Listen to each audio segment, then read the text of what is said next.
The dividends from my modest portfolio have just paid me enough to cover both my Netflix and Disney Plus subscriptions this month. That is from a portfolio that is just 2 years old and has just £5,000 invested so far. So pop the kettle on and make a mug of your favourite brew while I show you how investing in dividend stocks can start paying your bills too.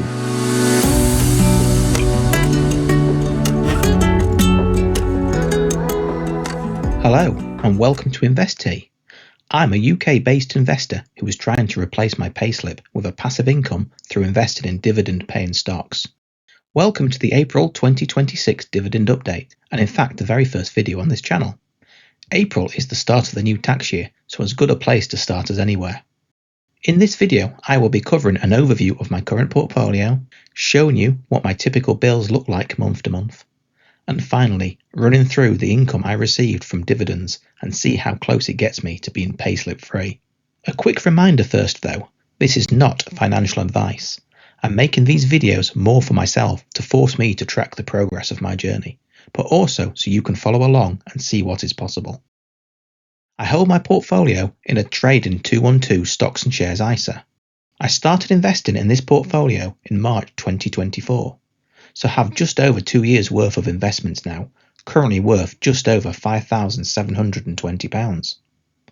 Of that value, just over £5,083 is my net deposits to the portfolio. This is the total amount of my own money in the portfolio. I have a buy and hold strategy, meaning I primarily buy shares and very rarely sell. I use Trading 212's pie functionality. This is where you group investments together and allocate a slice of the pie to each one.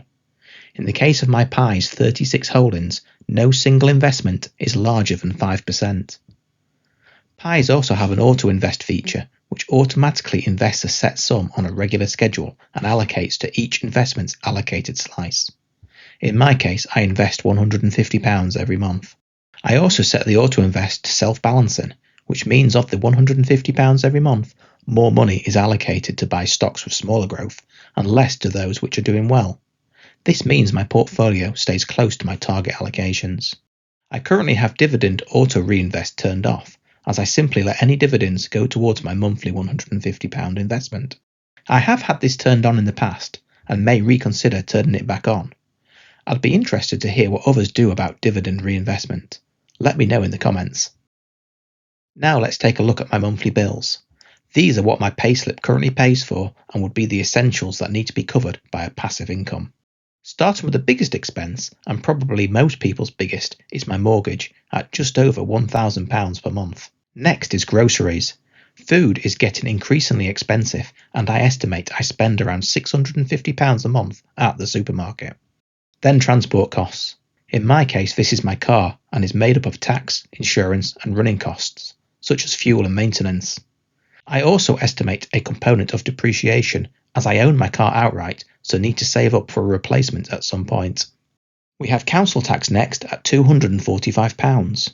Not much you can do about this, and unfortunately family homes tend to be larger and therefore in the higher bands. Insurance is next and not to be skimped on.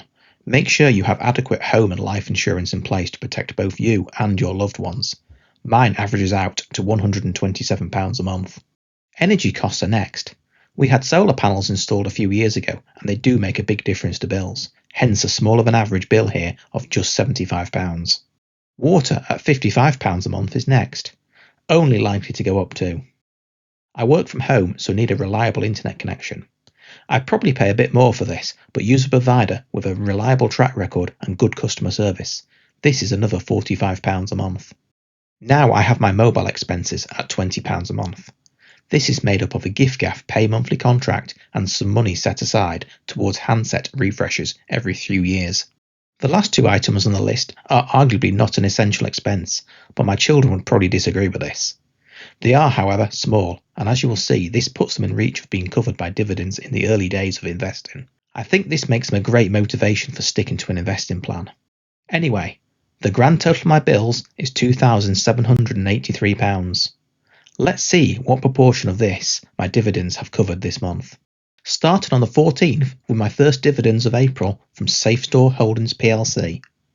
As you can see, there are two dividends listed, And that is because SafeStore is a real estate investment trust, meaning in addition to any dividend payouts, they also have to pay property income distributions. The dividends and property income distributions are treated differently for tax purposes. However, this doesn't affect me as my shares are held in a tax-free ISA wrapper. The first payment was the dividend portion for £2.09, and the second, for another £2.09, was the property income distribution, so a total of £4.18 from just over 20 shares held. Now looking at SafeStore's dividend history, we can see continuous growth since 2007, with some rapid growth between 2014 and 2022. However, in the last several years, it has only been around 1% per year. This will be something I'm keeping my eye on. Next up, on the 16th, was a payment from Rio Tinto, the British Australian mining company. I currently have just over 1.5 shares representing 2% of my portfolio. This paid me another £3.20.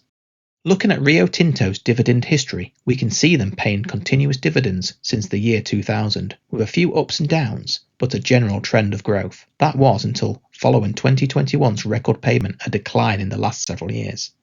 This is something I definitely will be keeping my eye on and consider reducing my position size, or perhaps even selling. At the end of the month, on the 30th, I received payments from 2 companies. The first was from Hikma Pharmaceuticals. This is one of my 6 top largest positions at 5% of my portfolio.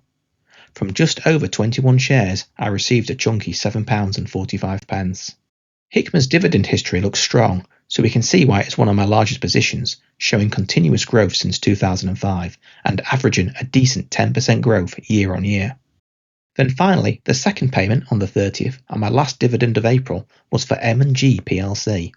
M&G are a British multinational savings and investment company. Currently at 2% of my portfolio and holding 33.5 shares, I received £4.63. M&G has a relatively short history, but has been averaging 2.3% growth in the last 5 years. This is why I've currently set them at a 2% slice. That was April's dividends one by one. Now let's see what the total was. So April paid me a total of £19.46. Not too bad. Comparing that to the previous month, this is a sizable increase. This, however, is due to the nature of dividends, with some companies paying out twice a year, whereas others are quarterly. If I start calculating a rolling average, this comes to £11.87 per month, which would give me about a 2.8% return on my invested capital over 12 months. This does exclude any capital growth, but due to my buy and hold strategy, this is the number I'm more concerned with. Now going back to my monthly bills, let's see what that £19.46 will cover. Of course, taking less than £20 away from nearly £3,000 doesn't feel like progress, but if we look at it the other way around and start from my cheapest bill, my Netflix subscription, at £5.99 this is easily covered by my dividends, and this still leaves £13.47, which means I can also cover my Disney Plus subscription, and even after that there's still another £3.48 left. I don't actually withdraw any money from my portfolio though. The whole £19.46 has gone back into the portfolio and towards next month's auto reinvestment, but it's nice to know that I could cover these bills if I had to.